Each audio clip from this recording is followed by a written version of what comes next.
the wave hasn't hit us yet. Mythos starts to disclose of 30,000 plus vulnerabilities. You're going to see the kind of the wave hit. Your months went down to weeks, and in some cases down to seconds before these things can be exploited. The assumptions that sophisticated attacks required sophisticated attackers has kind of gone away. 3 medium vulnerabilities leveraging privilege escalation to give them root access to a machine versus 1 standalone critical CVE. 90% of the time, a lot of the lows were just simply ignored because like, hey, it's a low. Like, you don't even talk about it. I don't know how many organizations have done this ever. Better to start today instead of waiting for Claude Mythos to become publicly available. Claude Mythos, yes, I saw those 2 words. In spite of all the marketing you would see on the internet about whether it's a great marketing exercise or the reality, but based on the conversations with a lot of people in the private programs of Claude Mythos, one thing is certain, that the volume of threats, exploits that we would see is definitely going to increase. It's already proven by some people who have been tracking the time it takes for a discovery to happen all the way to exploit. It's reducing to just days now. And for this conversation, I had Brad Hibbert, the CISO at Brinqa, to talk about what does Claude Mythos means to your existing vulnerability management program. What does it look like from exploitability perspective? How much AI can be used, or what do you change about the program that AI continues to increase the volume of CVs that we're going to see across the board? One thing is certain, a lot of us do consider this as a this changes everything moment, especially with Claude Mythos, and especially as it's going to improve moving forward. Whether it's a cloud resource or applications that are hosted in cloud or AI workloads that's hosted in cloud, vulnerability management itself is evolving. And the way we used to wait 30, 60, 90 days based on the PCI requirement or another regulatory requirement we had is going to evolve and change very quickly. I hope you enjoy this conversation with Brad. And if you know someone who is working on vulnerability management, especially because of the announcement from Claude Mythos about the preview to a few people and what does that mean, I will definitely share this episode with them as well. And as always, if you are here for a second or third time and have been enjoying Cloud Security Podcast episodes, I really appreciate if you take a quick second to drop in a follow, subscribe, whichever podcast platform you listen or watch this on. We're on Apple, Spotify, YouTube, LinkedIn. This episode has been brought to you in partnership with Brinqa. Thank you so much for sponsoring this episode. I hope you enjoy this episode with Brad, and I'll talk to you soon. Peace. Hello, and welcome to another episode of Cloud Security Podcast. I've got Brad with me. Hey, Brad, thanks for coming on the show. Good morning. Glad to be here. Thank you for having me. Maybe to kick things off, if you could share a bit about yourself, just a 30-second version if you like. Yeah, sure. Brad Hibbert. So I've been in the security space for well over 30 years now. Started first on the client side, building security defenses, and then moved into the vendor side at different organizations through third party and privilege risk. And now I'm with Brinqa Software as their COO and Chief Strategy Officer, really helping organizations modernize and build out their exposure management and modern exposure management solutions to take on today's threats. Awesome. I think maybe this is right in the pocket of the Claude Mythos thing that I want to talk about today as well. So maybe to kind of paint a few picture, when we were talking about this, we kind of mentioned Heartbleed was like a storm, whereas Mythos is like a climate change. And for people who may not have been introduced to Claude Mythos, if you just want to give a short version of that and why is it different this time? Because I'm sure many people would have been like, hey, heard the word that Claude Mythos is changing everything. I'm sure people have gone through multiple versions of this changes everything when the internet happened. So how is it different now? So if we can start there. Yeah, I mean, I've had lots of CISO and just security engineer conversations over the last few weeks. And I guess the way I would frame it up is really, if you think back through Heartbleed or maybe, Log4j is probably one that still gives people the sweats, right? So these things that happened in the past, they of course, they were pretty high profile. They get amplified by the media and so forth. But those things were somewhat temporal. They were things that happened. They were typically the vulnerability, of course, you have to get around that. You have to discover kind of where that impacts you quickly, and drive those to remediation very quickly, either through mitigating controls or the patches. But they had a specific outcome, which was eliminate that specific vulnerability. So it was a temporal thing, caused a lot of activity, and then it kind of had an end to it or a closing to it. I think why things are different with Mythos or AI, because other models are going to be coming out as well, it's really changed the game, if you will, right? It's not a temporal thing. It's a persistent elevation of capability that the threat actors have, which is that they can discover vulnerabilities at machine speeds now. So, and I guess Mythos is a primary example of that. But not only that, but they can weaponize them much more quickly as well. So Mythos was, where things would typically require manual intervention. Like you find a vulnerability, you have to get some teams on this and work on it until you can exploit it.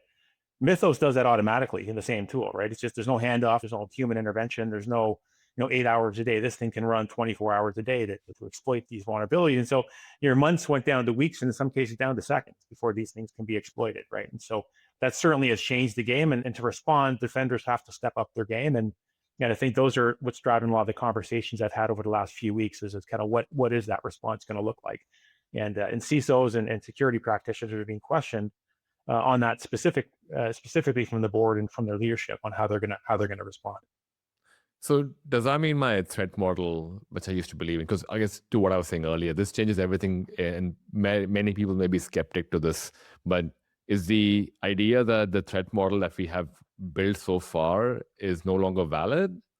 Yeah, that's a great question. I think the threat model is valid, but I think it needs to be elevated, right? I think there's some assumptions that were taken when these programs were built. In some cases, they were built a number of years ago, right? And they continue to be tweaked and so on. But this is really a kind of a level up that's required. I mean, the idea and the thoughts that your organization only had to worry about sophisticated attacks required sophisticated attackers has kind of gone away. So I think the number of adversaries has certainly increased. So that's something that you need to consider. You're going to have a lot more, not just vulnerabilities, but potential people trying to exploit those vulnerabilities.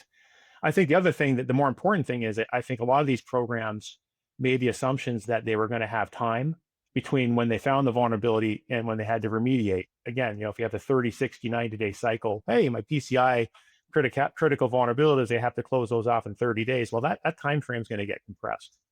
And I think that's an issue. I think the other one, tying more back to the threat model, is that you can no just longer rely on the CVSS score anymore. It's a good guide, but you need to go further. And you're like, oh, well, I do go further. I use the EPSS. Like, what's the chances of it's going to be exploited? Well, if everything is exploited and everything's kind of ranked the same, how do you provide better guidance to your team? And so, again, I think you have to get the next level of calibration here with respect to prioritization and providing guidance to the remediation teams. To your point then, because I love how you framed this, because I guess we've established the fact that AI models moving forward, it's just not Mythos, but moving forward, the potential for it to keep doing long-term attack chains is higher. It's not going to go down anymore. We already established the fact that it's going longer. With that in mind. The funny thing is, that's a great observation, because the other assumption is it's not going to get any faster. And models like Anthropic are only going to continue to get better. So yeah. I don't think they're going to, we're going to reduce the performance moving forward because we don't like the performance anymore. I don't think anyone's going to say that. So I guess just the reason I bring that up is because a lot of people have looked at this whole threat model of what their existing organization is. And to what you said, most people have a degree of, hey, my highs get resolved in 48 hours. My whatever 30, 60, 90-day window to what you said about between high, low, medium. Are we saying that the guidance that we have for exploitability, the CVEs of the world, how do you even validate? Because at this point in time, is an AI threat visible? And are we able to pick up on the fact that, hey, this is an AI threat, not my normal Ashish trying to be a script kiddie, kind to be an automated tool? Like, have we gotten to that point where, or is it more the fact that, hey, now we're going to get a lot more CVEs, so we need a better way to filter out and not just be a ticketing system for this is obviously oversimplifying, no disrespect to that. No, it's great. I think that, look, I think a lot of the scanning tools that are out there have been and continue to use AI to help them find the vulnerabilities, and that's in code scans before they release software and so on, right? So I think that process has already started. So when you're getting your feeds from, Qualys, Tenable, Rapid7, you're not getting that it was detected by AI or not, but you're getting that the vulnerability exists, and you're getting the threat intelligence that goes around that. Now, I do think that the threat intelligence will be enriched by AI, and you might be able to tell if it's been enriched by AI. Like Mythos will give you all sorts of additional how it came about leveraging that. So I think that will certainly be there. I think the biggest change is going to be that there's going to be more vulnerabilities. They're all being exploited much more quickly, and your team's going to get flooded with volume. And so really what it comes down to is, how do you get to that next level of precision? And what we've been talking about with a lot of companies right now is you have to get down to exploitability. Like what that means is the exposure window in your environment, that exposure in your environment, how long has it been exploitable? Like until you've removed until you remove that risk from your environment. And to understand that, you have to understand the vulnerability, whether that's created by and covered by Mythos or by my manual teams. Is that exposure, is it valid in your environment? Like taking in consideration all the things about your environment, not just your business context, right? Of course, that's important, but your shielding technologies, your mitigating controls that you have, which can include things like your endpoint protection. Have you partitioned your network in certain ways and segmented your network identity? Yeah, there's just so many different capabilities that your team has from a defense perspective. You have to take all that in consideration and understand what is actually exploitable in my environment right now. And that's difficult to do without using something like AI from a defense perspective. Yeah. I guess, and to your, I'm glad you mentioned it because I imagine a lot of people also thinking, hey, I have access to threat intelligence piece. What's required for someone to even go down the path of, say, looking at exploitability? How do you even validate? Because I mean, there's so much context as you kind of build this. Like, I think just because I say that, I don't know, my website is my AWS S3 bucket. That's probably the most simplest one that people use on the internet. Is open to the internet right now. People are like, oh, exploitability in that context is my S3 bucket is open to the internet. But I imagine in enterprise, it's a lot more complex than that, right? Is that It something is. like, how do you validate an exploitability is what's while diving deep into? Yeah, and that's the hard part is how do you do this? And then how do you do it at scale? If I understand that something is exploitable in your environment, and again, you have different layers, right? You have your code, you have your applications, you mentioned your cloud environment, Yeah. you have your desktops, your servers, your infrastructure. So all these different areas, different remediation teams responsible for all of those things that could leverage different, knobs and buttons to help you protect yourself. So how do you know at an instant, if those things are exploitable or not right now? And again, that's where I think that the tooling has to pick up. And it's not about buying more discovery capability, right? You're already getting all that information coming in, but how are you unifying that information to give you a more holistic picture, right? And creating a map, if you will, for how all these things connect. The exposure connects to your assets, connects to your identities, connects to your, and also, with the threat intelligence, how are people exploiting this vulnerability? Are they going through certain ports? Is it a privilege escalation? Does it require a certain privilege? Like you have to be able to tie all these things together at scale. And again, that's where I think that doing this with deterministic, if this, then that logic, it's too brittle. It doesn't work anymore. And where I really think organizations are going to start to, and we're seeing it now, starting to leverage AI to help reason through all of this stuff and kind of tie these pieces together. And again, do that in a repeatable and predictable way.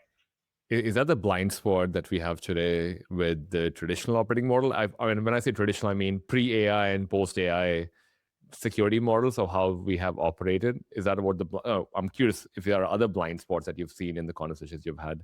Yeah, I think there's two.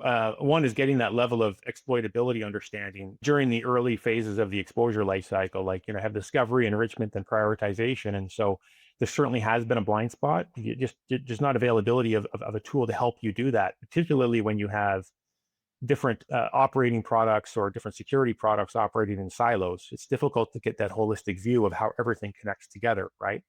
So that's been a gap in visibility. The other gap in visibility is on the remediation side, which is, if you can no longer wait 60, 90 days to patch something, you can't. The old model, because it was very difficult to do, it would be you either patch it or you write an exception.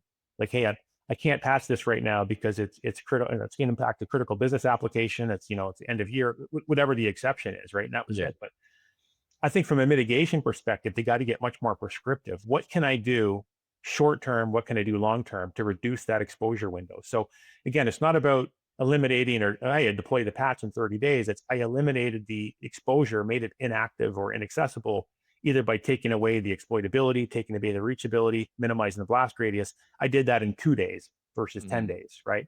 And so the remediation teams have to get a lot more, I think, calibrated and prescriptive on how they address these things in a more intelligent way as well. And so again, it's across the entire life cycle of exposure management, from discovery to fix. And again, there's a number of capabilities that you can build up there and strengthen as you invest in and modernize your program to do this.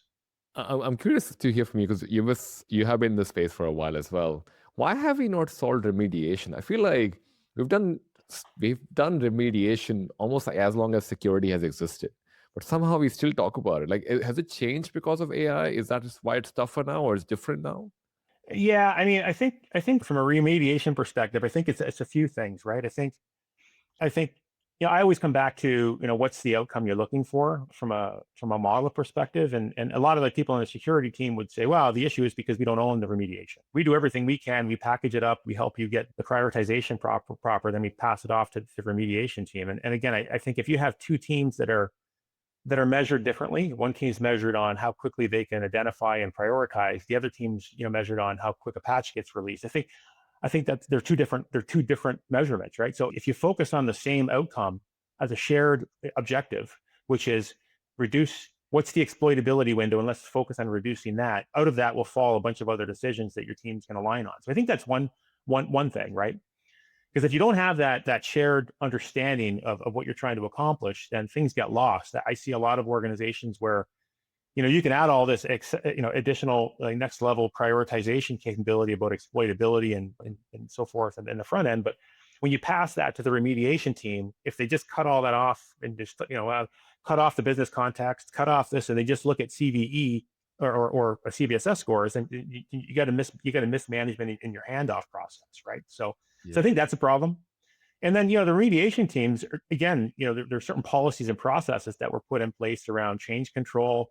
Like, I can't blow down a patch that I don't test if it's going to impact a point of sale system or a production system, or even take my trading floor offline. So there's some necessary things that the remediation team has from a policies and procedures perspective, that may need to be examined, because if the risk of waiting to deploy is bigger than the risk of being, of these weaponized vulnerabilities being in your environment for too long, then you need to change your policies and procedures to accelerate the remediation side.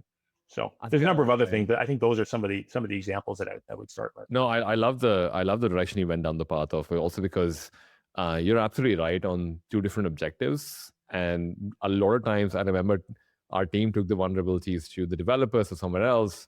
They just look at it as a task. They don't look at it as, like, to what you said, we're trying to reduce our exposure.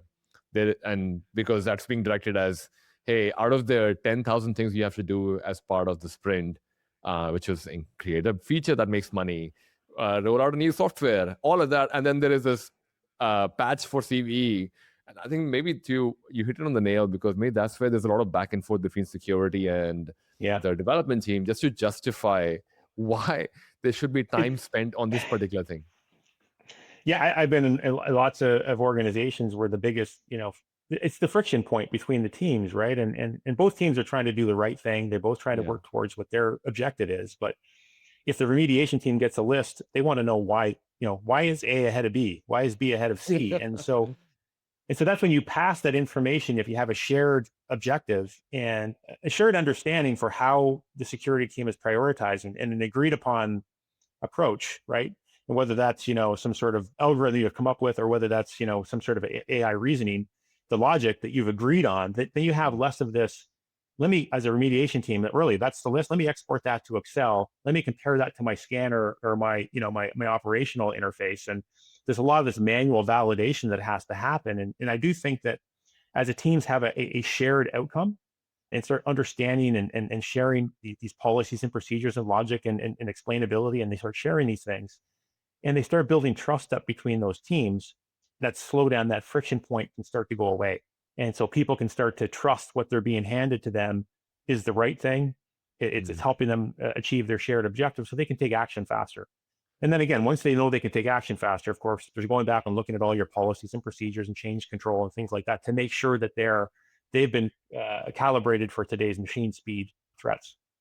Right. And do you find that in larger organizations, especially enterprises, what does this even look like? Because at your point, it feels like a lot of exercise, but it's multiple applications. People have 600, 700 applications at any given enterprise.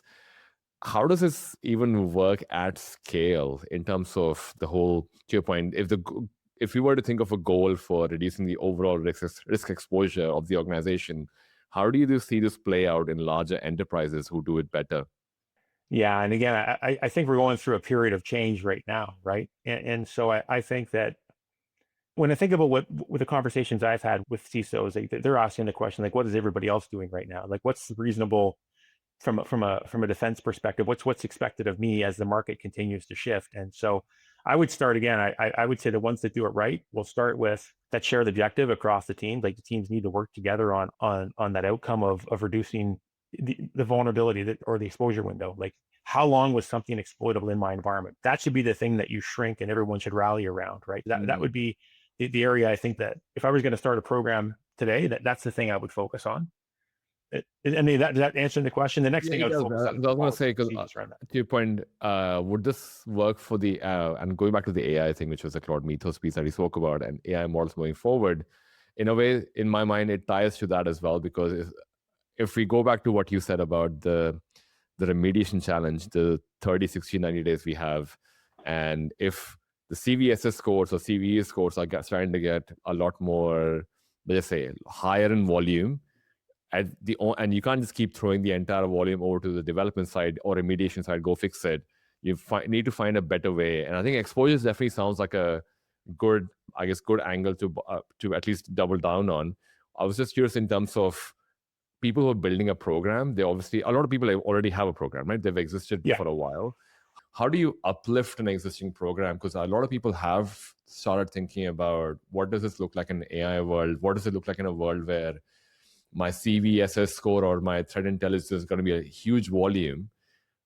What would that uplift look like, out of curiosity? Yeah, and I think that's where you have to start again. Start with that shared understanding of risk and shared understanding of objective. But the next thing I would look at is the operating model. Like before you look at any of the technologies that you're going to use, like who owns the handoff between these different teams?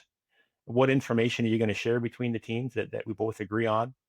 What actions can you actually, automate, whether that be through deterministic automation or through some autonomous automation, right? With reasoning with AI. And a lot of people think that, well, if you use automation, you don't have any oversight, but you do. Like if you really, the oversight is in the policies and procedures that you craft together as a team, right? So if I'm saying that, because I think you're going to have to automate more, not just on the front end of discovery and enrichment and prioritization, you're going to have to automate more on the back end, which is reducing the exploitability of these things even before a patch is available. And so I think you have to start to really dig into, at a fine grain perspective, what does that mean and what's acceptable in our environment. So I think you have to take a look at again, from discovery to fix, what is my policy at each of these stages and each of these stages the handoff, right? And I think that's something that needs to be uplifted and take a look at where automation and AI can certainly, I don't want to say remove the human element, right? But have the human element focus on the outliers and more sophisticated, escalations and things that actually require their expertise. So I think that's something that should be looked at. And I think the days of doing this on a monthly basis are gone. I think your program has to run on a continuous basis, continuously discovering, continuously reevaluating if it's exploitable in your environment based on the mitigating controls, the patch levels, the changing business dynamics and those sorts of things. So it really becomes a living, breathing program, right? Policy-driven program that you can operate at scale, right? And to your point on the integration, I think a lot of companies fall down here. You have to have tight integrations, and you have to make sure the program integrates with the interfaces and processes that those remediation teams are using today. So if they're using, you mentioned Jira or ServiceNow or whatever other automated remediation tools they might be applying, like you have to integrate with those, right? And the simple thing would be a ticketing system, but you have to make sure there are two-way integrations. So as those teams are performing their work, you're feeding back to you that they've done the work and they've verified that the fixes are done. Otherwise, there's too much manual emailing, chasing up, and just again, you start to have your efficiency starts to fall out of the program. So I think those are just some of the things I think that organizations are looking for. But the biggest one I think today is the biggest short-term thing that CISOs need to do is they need to focus on exploitability and explainability. And if they can do that, that's a good first step before they start to move down the kind of downstream more to the remediation team. I'm with you on at least the overall time window has to reduce considerably in terms of how quickly things can come back. Because I almost feel like the industry did try the remediation part and tried to improve it for a long time. I think Cloud was the first example where a lot of people went, hey, I know the attack path. I should just be able to switch a button and remediate automatically. And to your point, it goes back to there's a sense of not having enough trust on automation, whether with AI or not with AI. And human approval then becomes like this bottleneck in between that, hey, I can't automatically say, shut down a exploitable path because I need approval from 3 different people. That's my quote unquote policy. Yeah. Before I can make any changes in production, I need a three people approval stage to go through before I can make that change. Whatever either 3 key management, however you want to explain it. Do you feel like, is there a lot more now with AI and Mythos and everything else? Is there a lot more, no, I won't say less skepticism, but acceptability for remediation being back on the table for, hey, okay, we should start auto remediating if we can? And if that is the case, how does one say start validating that, hey, even though it was suggested by AI, I can still trust this? Or is there a staged approach to it? Yeah, I think a staged approach is absolutely the right thing. I think the challenge in the past, like it's the same on the front end of doing prioritization. Like you can have prioritization logic, if this, then that. But without AI, that logic becomes extremely complicated over time. And if you talk to any companies and go through how they do risk scoring, you'd be like, wow, this is crazy. Like it's so complicated because they're trying to take every different nuance and outline and novel situation into account. And when you do that, it becomes complicated to manage. Nobody can understand it, and it becomes brittle as well because it starts to break as the environment changes. And so I think you saw the same thing on the remediation side. They try to automate things, and you can automate basic things, right? Like we've done some of that, but I think now with AI, with a pin, and you can actually tie things back. Like here's a vulnerability. Here's how attackers are using it. Here's the recommended steps. Here's the technology you have that could implement these steps. Like you have so much more processing capability that you can apply. That I think getting finer grained on the remediation side is absolutely something that companies can do, but it's really hard. And then on an automation perspective, I do think you can automate a lot more. As you go from the standard, automating, again, you can automate things that are simple, that have very minimal impact, they're reversible, that's great. But if it's not reversible and can have an impact, then you start to kind of get a little queasy in your stomach, right? Like, should I be able to automate these things? And so I think, to your point, I think it's going to start with, trusting what the security team is telling you, which is these are important. Here's the mitigations that we recommend. So I think that's the first step, is the remediation team has to feel confident in the quality of those opinions that are coming across from the security team. And then they have to build up trust as they start to automate these processes through reasoning and through AI. They will start taking that 5% that they automate today, the 6%, the 10%, the 20%, but they're going to do that over time. And as they leverage the AI for the first few decisions, they'll probably want validations and checkpoints, right? And then they can make sure that it's working, validate it, and then they can start to have more comfort that they're doing the right things. But in all of this, when they're leveraging AI, of course, they have to make sure that they're tracking everything. They can explain why they prioritize. They can explain why they took the action, right, from an audit and governance perspective. But yeah, I do think that there's got to be trust between the teams, and there's got to be trust in the actions that they're performing, and that's trust is going to be a muscle that they have to work on over time. And so yeah, that's certainly something that I see. And I guess to your point, tying that back to the unified goal of reducing the overall exposure of Exactly. Yeah, because Exactly. I'm curious, because how you mentioned that CVSS is not going to be relevant with the volume. Is it not going to be relevant as much because of the increased volume, or is it because it's producing a lot more lows? Like, where do you see the industry go with the CVSS scoring system? Look, I think it's still a good base thing to have a look at, right? But ultimately, you have to look at what's exploitable in your environment, right? And again, I think CVSS tells you, it has the confidential, can you get information? Can you change information? Can you take down availability? So it has the whole CIA aspect to how they determine the levels. But at the end of the day, if you have 10,000 mediums and 5,000 highs, and tomorrow you have 20,000 mediums and 40,000 highs, you've got a big problem, right? So the volumes are certainly going to impact you, but really what it comes down to is, out of those 40 or 50,000, and we have some customers have hundreds of thousands because there's just so many assets and permutations, but now which ones are exploitable in your environment, right? And that's really what you have to focus on. So I think it's important, but you have to take into consideration, I think, the context of your environment, and not just the business context, right, but the technology context as well. Is it reachable? Is it exploitable? And what's the blast radius in your environment? The other thing we haven't talked about is, which even takes the analysis to the next level, is you can't just look at it node by node. Because if you saw Mythos, what it did was it could chain together multiple vulnerabilities.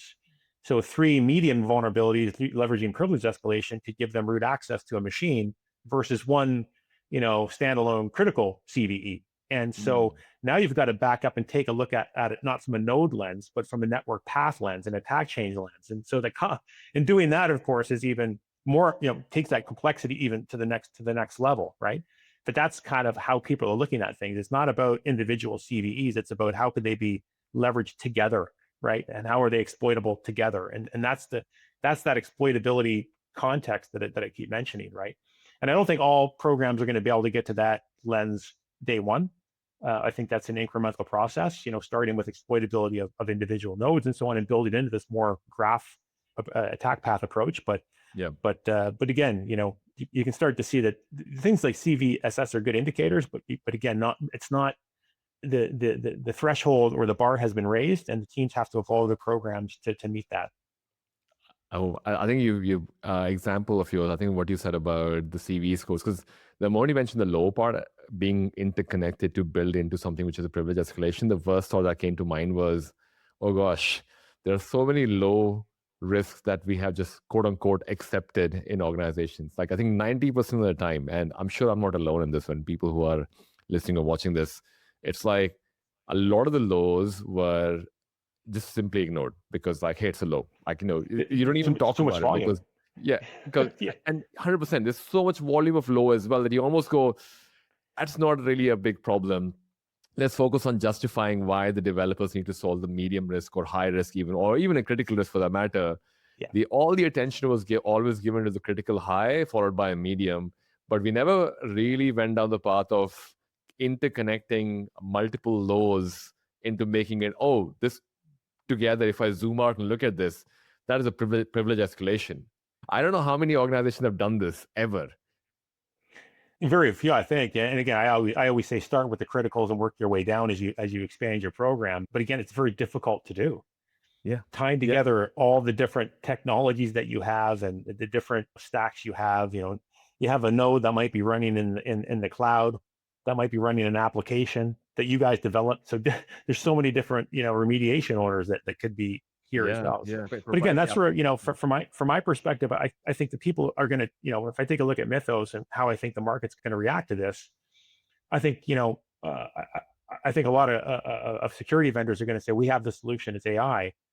But then what you're going to do is you have these siloed security products making siloed AI decisions. And really what organizations need is they need to bring all this information into a global exposure, repository so they can understand everything from a global perspective that they can use to drive those decisions, right? If I have an AI plugged into that, where everything's connected and I can see it all in one place, then I'm making more holistic, decisions that I can trust, right? So having that trusted data repository, I think it's going to become critical. And I think, what's going to happen, and we saw this with VM, VM sprawl, and we saw this with SaaS sprawl. I think you're going to see the same thing with AI. I guess time will tell if I'm right or wrong on this, but I think you're going to see people playing whack-a-mole, trying to leverage AI all over the place in these siloed approaches, and they're going to realize after a while that they're getting limited decision making because they have limited purview into the data, right? So you're going to make the best decision with the data that you have, but it's going to be extremely costly as well, because that's the other thing people haven't really thought through is what's the cost of elevating my program with all this AI processing, right? And so I think there's going to be, 18 months from now, a realization that, hey, we have to converge. We can't just have everything running independently, running AI independently. You have to converge and have a great data set that we can drive our decisions off of. And so, many customers that we're talking to are trying to build that global exposure repository that has high integrity that the AI models can trust, so that when the AI models come out with these solutions, people can trust the outcomes. And so, again, I think that's going to transition over the next couple of years. But again, what comes around goes around. I see this with AI. I see this with virtual machines and images, and certainly can see this with SaaS. So you're probably seeing the same thing in your organization. Yeah. And I was going to add to what you were saying as well, right? Because I think every time someone raises this in our organization, a lot of people, all security people are to be blamed for this. We all sound like alarmist, and for lack of a better word, we just basically paint a very scary picture for a lot of people. And I think a lot of people have come down to what's a reasonable security that people should aim for in an organization, right? Because to your point, if the volume of CVSS or CVEs are going to increase, how does one approach the conversation of what's the reasonable security that most Yeah. CISOs or practitioners can aim for?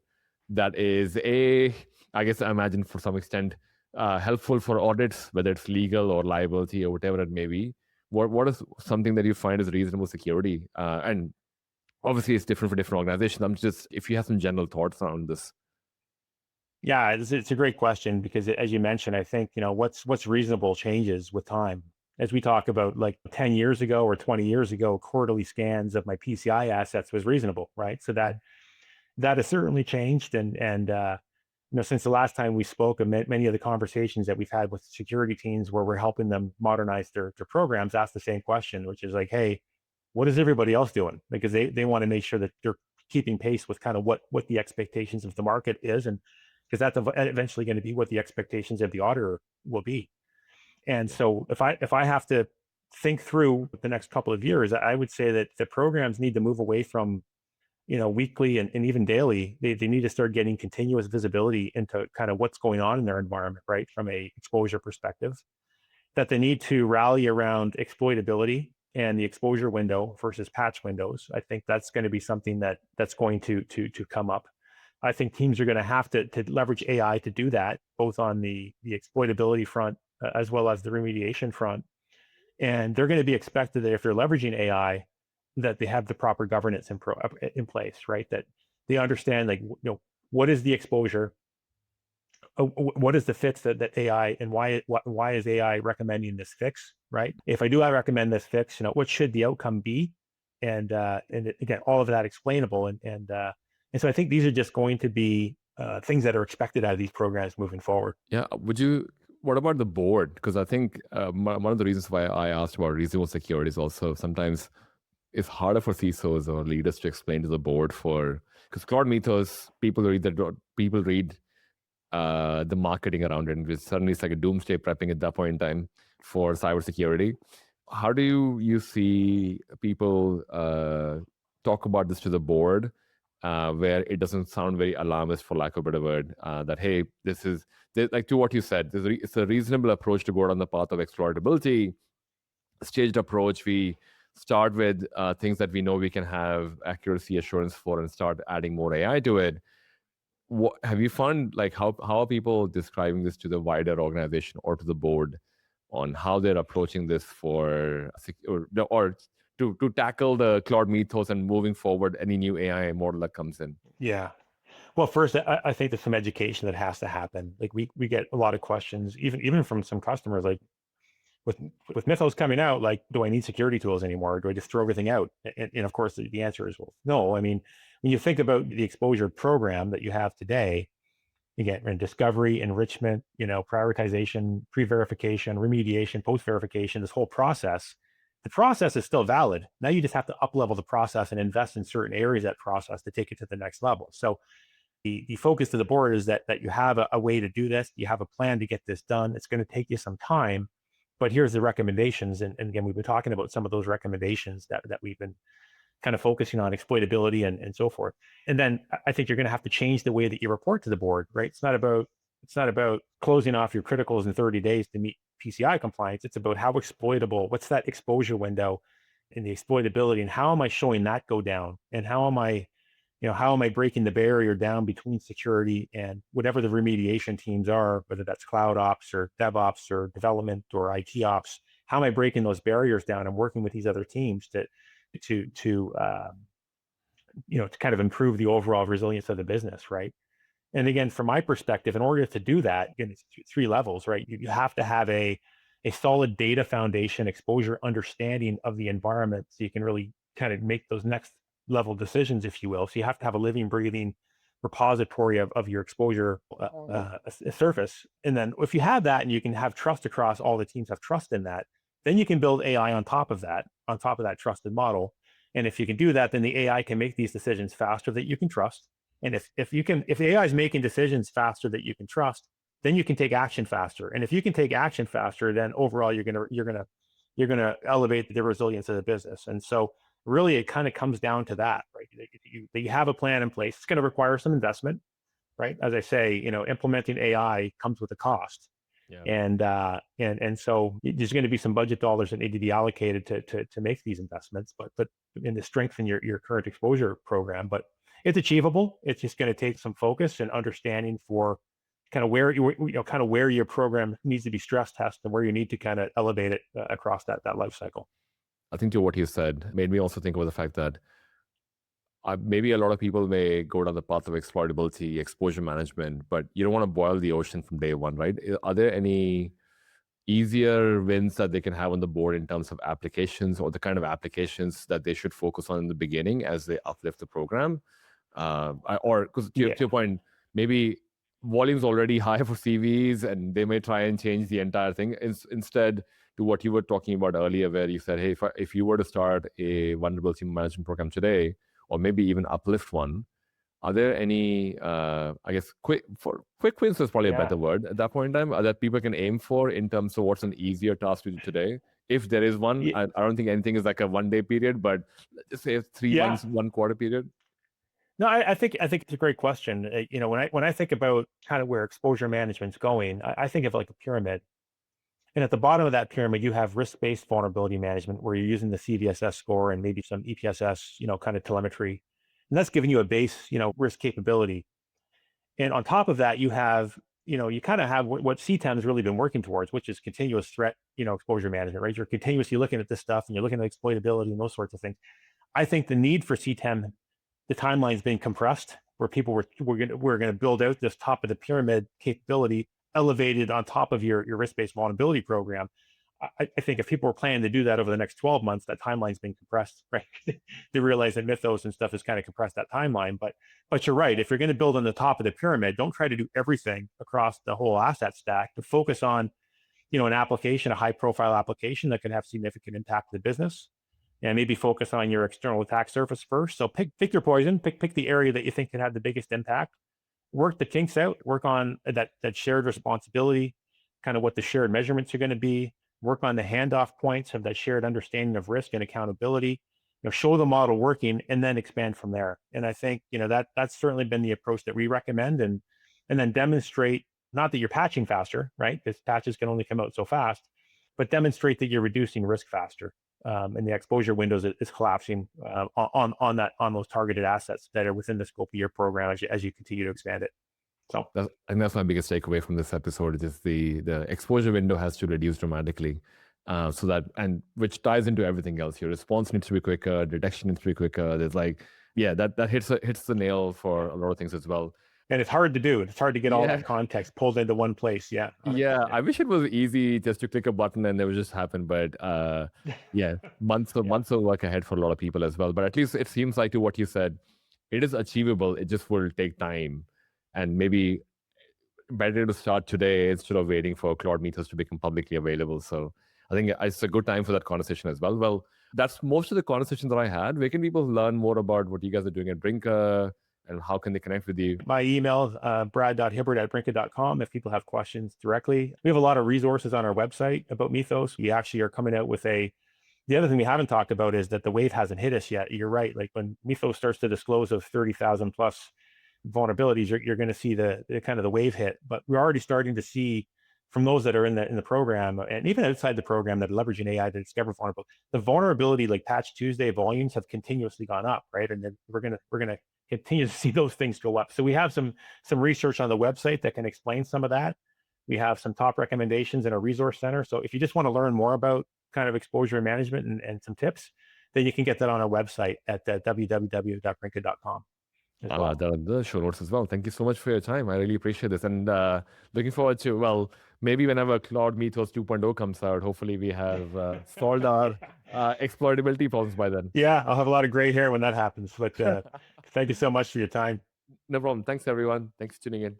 Thank you for listening or watching this episode of Cloud Security Podcast. This was brought to you by techriot.io. If you are enjoying episodes on cloud security, you can find more episodes like these on cloudsecuritypodcast.tv, our website, or on social media platforms like YouTube, LinkedIn, and Apple Spotify. In case you are interested in learning about AI security as well, do check out our sister podcast called AI Security Podcast, which is available on YouTube, LinkedIn, Spotify, Apple as well, where we talk to other CISOs and practitioners about what's the latest in the world of AI security. Finally, if you're after newsletter. It just gives you top news and insight from all the experts we talk to at Cloud Security Podcast. You can check that out on cloudsecurity.newsletter.com. I'll see you in the next episode. Peace.